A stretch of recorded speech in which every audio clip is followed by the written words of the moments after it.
raadiyoo sagalee walabummaa Oromiyaati. Raadiyoon sagalee walabummaa Oromiyaa akeeka qabsoo kan saba Oromoo bilisaaf biyya Oromoo walab sirna dimokiraasii faqaan bulu deebisanii gadi dhaabuuf godhamu deeggara. Akeeka qabsoo kana babal'isuufis hojjeta.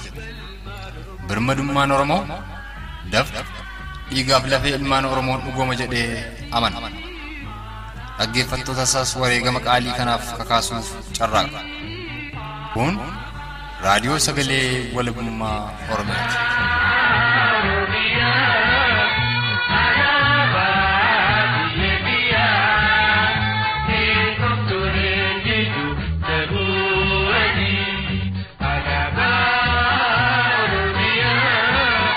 Haga dhagayaa raadiyoon sagalee walabummaa Oromiyaa daba dararaaf ajjeechaa uummata Oromoo irratti raawwatamu iyyafatee gabaasuun uummata isaa sagalee dhabeef sagalee ta'uu akkasumas qabsoo uummanni Oromoo bilisummaa ofii isaa fi walabummaa biyya isaa Oromiyaaf taasisu irratti uummata Oromoo bal'aa dadammaqsuu fi humneessuu keessatti biyyoota ambaa irraa qabuun hanga bosona Oromiyaatti hayyootaa fi qabsaa'ota Oromoo iyyafatee dubbisuun toora dambalii gabaabaa fi intarneetaan uummata Oromoo gamaa gamanaa keessaa alaa wal dhageessisuu irratti hojii cichoominaan hojjechaa jiru. Amma immoo daran bal'isuun hagayya bultii tokko bara 2020 irraa qabuun tamsaasa isaa toora saatalaayitiin eegalee jiraachuu isaa aaga isiniif labsa. Haaluma kanaan hoggayyuu guyyaatti yeroo lama akka lakkoofsa Impaayera Itiyoophiyaa takkaa'uu Abashaatti guyyaa keessaa sa'a 7 aga 7 walakkaatti galgala ammoo sa'a 2 aga sa'a 2 walakkaatti karaa saatalaayitii Naayilsaat firiikweensii 12728 meegaahertz polarizeeshinii vertikaal simboreet 27500 FEC 5/6 yookaan 5/6 irraan hordofuu dandeessu. Raadiyoo sagalee walabummaa Oromiyaa.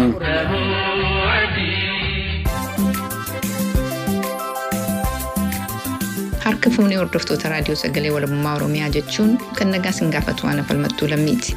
Ogeessi suur sagalee keenyaa Mo'aa Bubaas nu faana jira.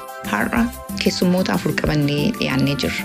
Keessummoonni keenyaa Aadde Faantaayee Goobanaa, Aadde Saafiyaa Korree, Aadde Soodaree Nurgii Jiraataa fi Aadde Beetii Kitilaa Obsiiti. Mata dureen marii keenyaa hiriira nagaa dubartoota Oromoo Ontaariyooti. Ontaariyoon bulchiinsa naannoo biyya Kanaadaa keessatti argamu. Keessummoota keenyaan baga nagaan dhuftan jechaa maqaa keessanii fi bakka jireenya keessanii irraa eegaluun dhaggeeffattoota keenyaa wajjin akka wal bartan isin affeera. Aadde Faantaayee irraa jalqabnaa wal duraa duubaan itti nuuf uftu. Aadde Faantaayee. Maqaan kiyya Faantaayee Goobanaa jedhamee magaalaa Torontoorraa isinis siree kana nuu kennitanii yaada keenya fudhachuuf nuu qophaa'uu keessaniif hedduu isin galatoomfadha jedha. Ani maqaan koo Beetee Kitilaa Obsiin jedhama. Magaalaa Torontoo Oakville kan jedhamuun jiraadha.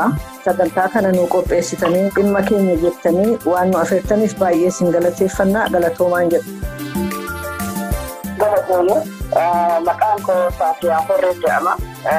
Akkasumas egaa waa'ee keenya ilaaltanii itti yaadanii waan kana nuu jiru. Hirmaata waan keessaniif baay'ee isin galatoomfannaa rakkoo jiru haa dhiisu karaa haqatti rabbi nu haa qabu. Oromoo ni bilisootti kennamaa wal qabannee itti fufuudha galatooma. Haa ta'u egaa ani maqaan koo Soodaree Nurgii Jiraataan jedhama. Kanan jiraadhu magaalaa Torontoodha. Anas akkuma kana nu affeeru keessaniif galata guddaan isiniif dhiyeessa. Guddoo galatoomaa hundi keessanuu egaa gara marii keenyaatti yeroo ceenu dubartoonni Oromoo Ontaariyoo hiriira nagaa qopheessaa jirtu jechuu dhageenya. Ijoon dubbii hiriira kanaa maali? Eessatti qophaa'a? Eenyutu qopheessa isa jedhu irraa nu ibsitu. Aadde Beetii irraa jalqabnee wal duraa duubaan itti nu dabaltu. Aadde Beetii. Galatoomii hiriira nagaa kana waan nuyi itti yaadnee fi jalqaba nuyi haadhotiidha. Akkuma nu haadhotii taanetti biyya keenya keessatti amma waan guddaa deemaa jiru baay'ee nu gaddisiisuu irraan kan ta'e akka haadhaatti maal gochuutu nurra jira. Kan amma du'aa jiru ijoollee keenya kan dhumaa jiru haadha keenya abbaa keenya ijoolleen haadha barbaaddi haati ijoollee ishee barbaaddi abbaan ijoollee isaa hin barbaada haati manaa abbaa manaa ishee hin barbaaddi duguuggaan kun maal fakkaata nuyi callumatee jennee teenyee ilaalluu akkamittiin sanyiin keenya duguuggaan irratti ta'a kan jedhuun yaadasaa walitti kunuunsinee finneetu walii wajjin haasa'uudhaan yoo kana goone dhageettii qabnaala biyya Noorz Ameerikaa kanatti akkuma beennu haadhotiin dubartoonni iddoo qabu dhageettis qabu kan ijoollee kanatti ijoollee guddisu haadha abbaan hin guddisu jechuu miti kanaan kanatti dhaga'ama keessa keenyatu nu dhiige na waa gochuu dandeenya waggaa baay'ee biyya kana keessa teenye saba keenyaaf maal gochuutu nurra jira warra dhumaa jiru kanaaf keessumaa du'i akkamittiin saba keenyarraa ijoollee keenyarraa dhaabbata kan jedhuuniti walitti gurmoofnee waliin haasofnee hiriira nagaa kanatti dhufuudhaaf dandeenya. Kanarratti walii galle. Isa kanaaniti hiriira nagaa kana qopheessaa jirra. Galatoomiin jedha. Guddoo galatoomii adde Beetii, adde Soodaree wanti dabaltuun. Egaa akkuma adde Beetiin gadi fageenyaan dubbachuu yaaddetti nuti haala amma biyya keessatti haala suukanneessaa amma ta'aa jiru hundumti keenya kan hubannudha. Kanaanis immoo haadholiin wanna nurraa eegamu hundumaa gochaa jira jechuun karaa abbootii wajjin dargaggoota Oromoo wajjin hawaasa Oromoo qaama Oromoo hundumaa wajjin hojii hojjechuu qabnu hojjechaa jirra. Haa ta'u iyyuu malee immoo akka walakkaa hawaasa Oromoo ta'anitti dubartoonni even walakkaa oliidha. Kanaafuu dubartoonni kuni humna qabu, ogummaa qabu, dandeettii qabu, yaada qabu. Wanni ta'aa jiru immoo keessumaa dubartoonni like emotional natures waan qabnuufi wanni kun akkaataa itti nu miidhaa jiru hundumti keenya iyyuu hin hubanna. Kanarra kan ka'e nutis wanna nurraa eegamu hagoonu haada dammaqnu tokkummaas ittiin agarsiifannu saba keenya bukkee dhaabbachuu keenya isaa mul'isnu kan jedhunitu yaanneetu yaada kanaan kan walitti dhufaatu jirru. Ontaariyoon egaa bal'aadha. Nutis immoo dubartoonni Oromoo kan Ontaariyoo jiraannu hedduudha. Haa ta'u iyyuu malee iddoo maddoo jirru walitti qabamnee yaada waliif hirreetu Torontoo irratti wal argineetu himannaa keenya qaama mootummaa nu dhaga'uu danda'utti dhiyeeffannaa falmii keenya mormii keenyas ibsanna jenneetu yaannee walitti qabamaatu jira jechuudha. Egaa Torontoo magaalaa Torontootti yoomi hiriirri kun kan inni ta'uuf deemu? Gaafa August 7 yookiin Coming Friday jechuudha. August 7 irra kan geggeeffannu. Nu qofa sutuun taane akka Ontaariyootti kan qophaa'aa jiru gara iddoo garagaraattis dubartoonni akkasitti walitti qabamanii hojii kana hojjechaa jiranii jiru. Baay'ee takkuma. Eessa fa'i iddoo adda addaatti kan beektu yoo jiraate yoo maqaan bakki itti qophaa'aa jiru?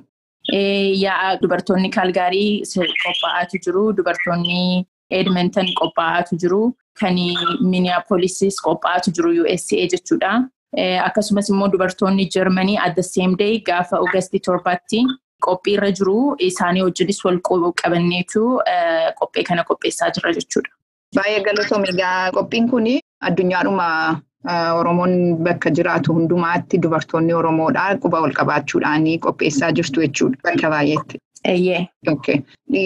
Adde Saafiyaa waan itti dabaltu yoo jiraatetti nu dabali. Ani gaawanii guutummaa wanda gaya irraa waan godhaa deemu kana kun akkuma lafa kaayyootti wahayyuunoo tartiibaan namni yaa'ee hawaasni beeksisuu namni yaa'amuusaa asirra irratti yaada qaba waan biraallee walitti nu qophaa'anii ta'a. Immoo hawaasa akkasumatti miidiyaa maxxansinee uummanni ni ilaala jechuun uummanni keenya walakkaa inni qaban ta'a. Kanaafuu waan kana bakka akka baay'ee guddannuudha. Guyyaa hundaa kan galatooma. Galatoomii adde Saafiyaa adde Faantaa'ee gaaffii mammaa jalqabne irratti waan itti dabaltu jiraate. Fayyaa obboleeyyan kiyya ibsanii jiranii hiriira kanaa wanni itti kaanee ni qopheessina jennee fi obboleeyyan keenya biyya jiran sagalee hin qabneef sagalee ta'uudhaaf akka dubartii Oromootti nuti biyya kana keessa jirraa mirga qabna. Nuti sagalee obboleeyyan keenya akka nu dhaga'amuuf akka addunyaan nu agartu akkuma adde Beeteen sila jedhanitti sagaleen dubartii dhageettii guddoo qaba. Kanaafuu sagalee keenya kana walitti dhufnee akka gaariitti akka dhaga'ame dubartiin hundi harka wal qabannee akka qopheessinu. Kana wanni qopheessineef illee dubartii magaalaa Torontoo bakka adda addaatti ijaaramee warra charchii nu keessa jira, warra masgiidaa, warra hawaasa dubartii jira, kabiiftuu jira. Hundi keenya walitti dhufnee mari'annee keessaa cuunfannee waan kana godhuu qabna jennee murannoo wal taanee kana qopheessaa jirra jechaadha. Kanarratti obboleeyyan keenya bakka adda addaa garan Edmonton, Kaalgaarii, warri Jarmaniillee hedduu haa galatoomanii sila gaafa kudhanii akka godhachuu fedhan guyyaa kanatti nu akka namayyuu dhagaamee kanaan baanu guyyaa nu dabarsaa jennee kadhannaan okkee jedhanii nu dabarsanii fayyaa nu fata'anii akka dubartii Oromootti immoo qophoofnee afaan tokkoon dubbannee akka saba keenya bira dhaabbannu sagaluma dubartoota keenyaa dhageessisuudha. Ka biyya sana keessatti hedduu miidhamaa jiru dhugaatti fineemuudhaa fi dubartoota keenya dhiira caalaa akka miidhamaa jiru dubartii sagaleen dhagahamuu qaba. Yaada jedhumarraanii walitti dhufnee wal mari'annee akka afaan tokkotti akka dubartii Oromoo magaalaa Torontoo kanatti qopheessaa jirra jechuuf fayyaa ta'a ulfaadha. Baay'ee galatoomaa hundi keessaniyyuu.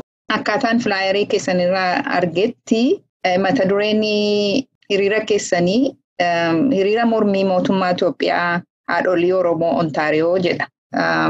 Haadholiin Oromoo Ontaariyoo eenyu amma ammaatti wanti isin ibsitanis jira itti dabaltanii wanti isin ibsuu barbaaddan gurmuudha moo ijaaramaa jirtu moo warri ijaarameetu isin keessa jira moo haadholii Oromoo attamitti ibsitu yookiin immoo haadholiin Oromoo qofaatti ba'anii hiriira kana qopheessuudhaaf wanti isaan dirqe maal isa jedhu addee Sodaree irraan jalqaba.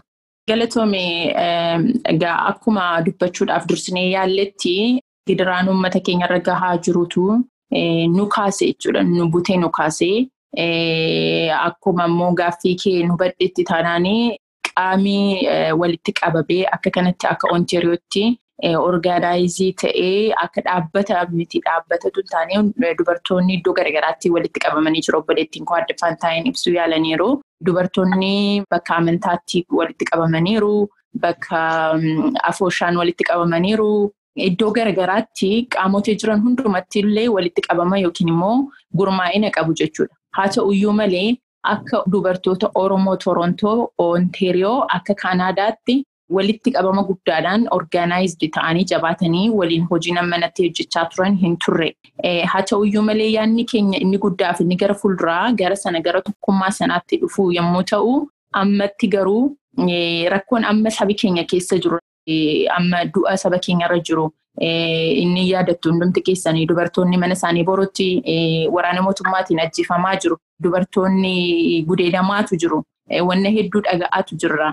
Dubartoonni harma hoosisaa jiran mucaarraati fudhamanii mana hidhaatti gatamaatu jiru. Kun hundumtuu ilaalchi poolitiksii garaagaraallee yoo jiraate namummaan humtillee nama dirqisiisa kana mormuudhaaf. Injastisiin iddoon jirretti seerri iddoon kabajamnetti sabii akkasitti cunqurfamaa jiraachuunsaa mataa dhukkubbii guddaa waan ta'eef nurraas wanni eegamu rakkina kanaa addunyaatti himachuudha. Qaama nu gargaaruu danda'utti beeksifachuudha. Kanaafiyyuu kaka'umsi keenya gaa rakkinuma biyya keenyatti ta'aa jiru yommuu ta'u haadholii jechuun inni hubatama akkuma maqaa isaarraa hubannu dubartoota kan gaa'ela dhaabbatanii kan gaa'ela keessas jiran qarreewwan keenyas hin dabalata. Sababiinsaa gudeedamuun, ajjeefamuun, dhiitamuun ikoonoomikalii qaamaanis qabeenyaanis wanna hedduudhaan kan gidirfamaa jiru dubartiidha waan ta'eef jechuudha. Kanaaf egaa dubartii inni jedhu qaamolee kana hundumaatu walitti qabeetu ilaallata. Akka Ontaariyootti kan jennu immoo dubartoota Oromoo ta'anii Ontaariyoo keessa jiraatan magaalaa Torontoos magaalota garagaraas kan jiraatan hundumaa dabalata jechuudha. Kanaafis immoo akka fakkeenyaatti dubbachuudhaaf dubartoonni Otowaa diraayiv godhanii yookiin immoo baasii kireeffatanii dhufaniitu nutti dabalamu nu wajjin mormii isaanii ibsatu dhufanii jechuudha. Kuni tokkummaa keenya walitti qabannee waliin hojjechuudhaaf akka waliin jirrudha kan agarsiisu kanumaan dubbadhaa warri kaanitti dabalan galatooma. Galatoomii addee beetiitti nuwaanii. Galatoomii egaa dubartoonni Ontaariyoo keessatti ijaaramanii jiru isate jettee fi iddoo adda addaatti akkuma obboleettiin koo ibsuu yaaddetti eeyyee mataa isaaniitiin ijaaramanii jiru. Inni kun egaa yeroo walitti dhufne baay'ee nu rakkifne maaliif komitee qabu iddoo jijjiraatanii. Isa kanaaf komitee sana keessaati walitti fiduu yaalle gara teellaa kana yeroo walitti fiduu yaalle yaanni kun tokko nuu ta'ee wal fudhatame. Inni lammaffaa dubartoonni kun eenyu isati jettee fi dubartoonni iddoo waraanaattis humna qabu akshinii fudhachuudhaaf dubartoonni faastiidha. Waa hojjechuudhaafis of kennoodha. Kanaaf egaa nuyi walitti dhufnee maal hojjechuu dandeenya jenneetu tokko keenya Ontario keessa yeroo Ontario nama hundumaa included godha. Kanaaf Ontario sana keenya Ontario kun egaa dubartoonni baay'eedha utuu amantiidhaan gargar hin ba'in ati eenyu utuu hin jedhin amantii keenya saayidii keenya akka Oromootti tokko ta'uudhaan gara fuulduraattis immoo hojjechuu akka dandeenyu humna keenya kana isa callumannee waanii taanu kana walitti finnee waa hojjechuu danda'a. Qabeenyaa keenyaanis humna keenyaanis beekumsa keenyaanis yoo walitti finnee waa hojjechuu danda'a kan jedhuudhaaniti walii galle hundumatu walii galee dhugaa dubbachuudhaaf. Even Ameerikaanii keessaa namoota dudubbifne hundumtu baay'ee yaada kanatti walii galan. Nuyi eenyummaa keenya gaa dubartoonni waraana keessa jiru, oofisii galuu, they are lawyers, they are professors baay'eedha. Hojjechuu dandeenya waan jennuufiti amma ka'uu barbaanna. Maaliif kun immoo maaliif ta'e yoo jenne gara fuulduraatti ittuma deemna. Bara baay'eedhaa fi mootummaa abbaa hormaa yaadanna yeroo haati manaa tokko dhala ishee fudhattee wayin abbaan manaa tokko dhala isaa fudhatee dhufee haadha manaatti galu wayin immoo isheen abbaa manaatti galtu abbaa hormaa kuni nama guddisuu hin danda'u. Bara jireenya keenyaa kan arginu kan biyya keenya gadi qotee ajjeesaa haataa sobaa jiru abbaa hormaati. Ituu dhuguma abbaa biyyaati ta'e haadha ijoolleedhaafis hin gadda, ijoollee sanaafis hin gadda, hin guddisa. Abbaan hormaa nama guddisuu hin danda'u. Abbaan hormaa qabeenyaa nama hinata malee hin guddisu, qabeenyaa bakkee baasuu hin danda'u. Kanaaf amma yoomitti abbaan hormaa kuni saba keenya akkas hucuuca. Nuyi abbaa hormaa jalattis amma yoomitti jiraanna. Nus iddoo qabachuutu nurra jira, galuutu nurra jira. Kana keessatti involve taane waan hojjechuu dandeenyu akshiniidhaanis waan adda addaatiinis argisiisutu nurra jira kan jedhu aqwaamiin keenya kanaan kaane. Inni kun immoo fiixaan nuu ba'a kan jedhu amantii qabna. Inni kun immoo maaliin waliigaltee keenya barbaachisa, tokkummaa keenya barbaachisa. Hiriiroo nuu qabnu gaa yoo tokko ta'ee cabsuu dandeenya abbaa hormaa kana. Cabsuu dandeenya. Kun eenyu? Abbaan hormaa kun biyya bushaa jiru, mootummaan amma jiru akka abbaa biyyaatti mini kan inni biyya bushaa jiru. Abbaa hormaati. Abbaa hormaatu biyya sanarra jira. Abbaan biyyaa utuu biyya sanarra jiraate sanamma dubbadhaa oole kan nama najjeesu, ijoollee najjeesu. Kanaaf abbaa hormaa sana nuyi dura dhaabbachuutu nurra jira. Akka haadha biyyaatti akka haadha ijoollee keenyaatti nutti dhaga'ama. Dubbadheera kana waan nutti dhaga'ameef waan nu kakaaseef hirriba nu dhoowwe. Isa kana egaa kan nuyi walitti nu fiduu qabe keessumaa Hacaaluun beekamaadha waan ta'eef maqaan Hacaaluu hin ka'a. Garuu kan du'an baay'eedha. Kanaaf akkamittiin duguuggaan kun akkasumatti itti fufa. Amma yoomitti itti fufa. Inni lammaffaa immoo miliiteerii dhumti biyya sana keessa haa ba'u. Ijoolleen keenya gadi baatee waa bitattu. Mana barumsaa dhattee hagaltu. Haati manaa dhattee bishaan waraabbattee hagaltu. Qoraan cabsattee hagaltu. Amma kun dadhabameera biyya sana keessa. Kanaafiti nuyi walitti dhufnee kana irratti hojjechuudhaaf pilaanii qabnaas hin jechuu kooti galatoomii. Galatoomii adde Beetii Oromoon akka namaatti jiraachuu dadhabeera. Biyya sana keessatti kan jedhu emphasize gootee galatoomii adde Saafiyaatti fufi. Gaaffii mamma kaasne kanarratti waan itti dabaltuu jiraate. Abbaan jechuu barbaadu maali? Adde Beetii waan bareedaa lafa keessee yaada bareedaadha. Dhuguma haa ta'u malee nuti ilmaan Oromoo ilaarraa asheetee ture. Hoggaa soddomman afaan dabre kana keessatti silaa beeziin isaa jiraate. Kumatti ani dhuguma rabbiitiin haasawaa beekee Oromummaa keenya ilaarraa kufaa ka'aa as qaqqabne akka rabbiin jeettu godhannee karatti. Haa ta'u malee heeraa fi seera lafa haa jennu kana. Takkaa irratti hojjennee hin bira. Takkaa irratti hojjennee hin deemuun ja'an akka nam tokkotti ilaalcha kooti. Maaliif namni tokko waan takka hojjetu waan lafa kaa'essan tartiibaan bittee baastaa hojii isaa gaggeessaa beeku.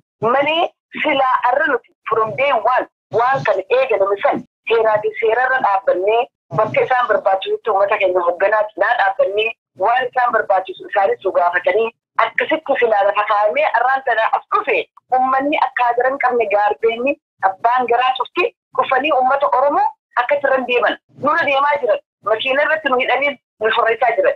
Kana ammallee nuti uummanni Oromoo heera lafa kaayyachuudhaan waan akkanaa goona jennee dubbachuudhaaf akka geenya beekee akka gaarii lafa kaayyanna immoo irratti hojjechaa jiru. eegaa dhumni hoggaa 30 ol faata kabeetii hin jiru hoggaa dubbatanii walii gabbahanii hojii isa waliin gaggeessuu danda'an okay immoo hoggoowwanni tokko dhufe kaanee akkana taane akkas taane akkana goonaan I don't think so kaba kasakka illee nu keessu ammallee amma akkana walii dhufne kanatti yeroo itti aantus akkasumatti arrarraa lafa kaayyannee kana tartiibaan maal nu barbaachisaa waboon teenya maal ta'eetii dubartii fi dhiiraanuu nuti hojii sana keessatti akkamitti waa'ee uummata keenyaa gaggeessuu dandeenyaa kana cufa lafa kaayyannee heeraati seeraan haati fufnu asuman lafa kaayyannee bira kunnee amma suguma wanni takka dhufte wallahi waan takka bu'aa nuun kenna kanaafuu ammallee it's not too late namni hojjetu ni dhuma namni qabsaa ni kufa ummanni Oromoo nuti miliyoona 50 fi 60 kileen godhaa jirra mukkam haati isaa haanu fixan haati isaa namni barbaachisaa taanaan kootaa lola ani mataa kootiin dinde haati isaa haanu fixani haati naftee ummanni Oromoo keessaa dubartiin akkuma isin jostiin jirtan bilisa baatee yaada siitiin akka fedhii siitti bobbaatee galtee haayuu jiraatan nuti haadhumnu miliyoona 30 haanu fixu namchi don't worry yaada keenya kanammoo wal kabajnee wal jaalannee waan waliin nufudaa kana orummaa dubartummaa kana sirsinee haati fufnuu jaallatoomaa wallaan argeeffachuu keessanii. Galatoomii adde Saafiyaa adde Faantaa itti fufi. Akkuma boleeyyan kiyya hedduu ibsaa turanii qabsoo Oromoo keessatti dubartiin adda durummaan waa hunda hojjettee qabdi. Kanaafuu qabsoo dubartoonni Oromoo keessa jirre bakka takka illee ga'u. Kaa'ilaan dammaa qabsoo Oromoo tana bakka tanaan ga'e dubartii Oromooti. Dubartiin Oromoodhaa gantuu takka illee qabdi. Mee dubartii Oromoo takka mataa ol qaballee ka dubbannu dubartiin gantuu dubartii Oromoo takka takkaa dhageessanii beeksane takkaan dhageessu. Kanaafituu nuti akka dubartii Oromoo Kanadaa kanaa keessatti akka dubartii addunyaa irratti wal quba qabaannee yogguu waan kana isaaniif ibsinu dubartoota bakka adda addaatti gammachuudhaan fudhatan. Kanaafuu waan jalqabne kana xiinxaba'iinsaanii murannoodhaan kutannoodhaan itti kaanee dubartoota keenya saniif jecha wal harka wal qabannee xiinxaalli baafnaa rabbiin illee nu gargaara. Haqa qabna. Lafa keenya irratti haqa keenya irratti qabeenya keenya irratti taanamaa tumamaa dubartiin keenya salphataa jedhamaa jijjibamu. Aashuu taakkalaa maal balleessu akka dubartii Oromoo takkatti harma luusitti fuudhanii irraa qabachuu irraa hidhanii hidhaa keessa jirti. Obboleettii keenya utuu aramachi jirtu inni ooluu jirtu jalatti lafatti dhiisanii obboleettii keenya nurraa ajjeesan. Bakka iyyuutti kaasana godhan hedduu bakka adda addaatti dhageenya kana hundaa garaa keenya nu gubee akkuma dubartiitti mee waan tokko godhuu qabna jennee humneeffannee kaanee waaqayyo waa gargaaru nuti lafaa kaanee irraa jabaadhaa ufaadhaa galatoomaa miti jedha boleeyyan. Baay'ee galatoomii adde Faantaa'ee gaaffii ittaanu sirraan jalqabaa gaaffiin ittaanu adde Faantaa'ee qoodii dubartoota Oromoo qabsoo Oromoo keessatti kanaan dura maal ture gara fuulduraattis immoo maal ta'uu qaba keessumatti dubartoonni Oromoo kakaastanii turtanii qooda qabatan qabaachaa turanii garuu qabsoo kana hoogganuu keessatti qooda akkamii qabaachuu qabu isa jedhu kanarraa utuu kaastee nu dubbatte dubartoonni waa arguu danda'u dafanii waa hubachuu danda'u waggaa lamaan darbe kana keessatti arginee jirra. Kanaaf kiliirii waanii viizhinis qabu dafaniis immoo waaktii godhuu danda'u isa jedhu namni kakaase ture kana keessatti ilaalcha mataa kootiitis kuni mee qoodii dubartii Oromoo maal ture gara fuulduraattis immoo maal ta'uu qaba isa jedhu nu dubbatu. Dubartiin Oromoodhaa attoo Oromoo keessatti qooda olaanaa qabdi.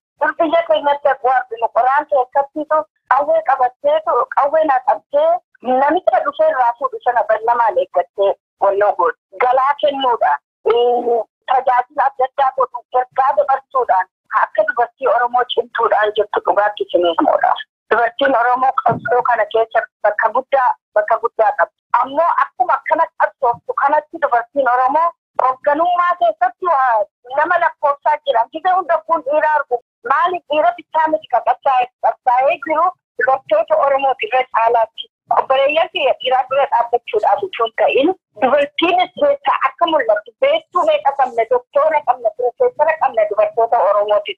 Isaan kun ol bahanii akka hoogganaatti nu mul'achuu dhabuun isaanii garaa dubartoota Oromoo hunda keessa waan jiru natti fakkaata. Yoo abbaan dubbate sirrii namaa deematan dubbatachuu qabna nuti. Hooggana keessatti qooda qabaachuu qabna akkuma qabsaa'aa jirutti jennee nuti dubbachuu danda'uutu nutti jira. Yoo nuti dubbanne wanni namni jalaa qabu jira. Kanaafuu qoonni amma hangammaatti jirutti baay'ee akka jalaa qabsoomutti baay'ee xiqqaa hoggana keessatti waliin lakkoofsatti hin jirtuu jechuu danda'ama dhugaatti himuudhaaf. Kanaafuu wajjabeeffannee bara fuulduraatti deemuudhaaf nuti jabaachuu qabna. Yooti jabaattee namni bukkee dhaabbata. Kanumaan jedha fayyaa ta'uudhaan.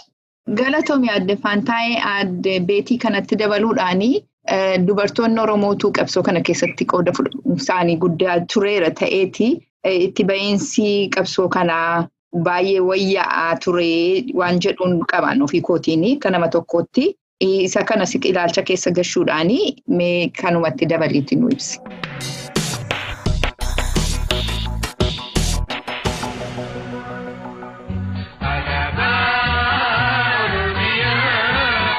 Haaga dhagayaa raadiyoon sagalee walabummaa Oromiyaa daba dararaaf ajjeechaa uummata Oromoo irratti raawwatamu iyyafatee gabaasuun uummata isaa sagalee dhabeef sagalee ta'uu akkasumas qabsoo uummanni Oromoo bilisummaa ofii isaa fi walabummaa biyya isaa Oromiyaaf taasisu irratti uummata Oromoo bal'aa dadammaqsuu fi humneessuu keessatti biyyoota ambaa irraa qabuun hanga bosona Oromiyaatti ayyootaa fi qabsaa'ota Oromoo iyyafatee dubbisuun toora dambalii gabaabaa fi intarneetaan uummata Oromoo gamaa gamanaa keessaa alaa wal dhageessisuu irratti hojii cichoominaan hojjechaa jiru.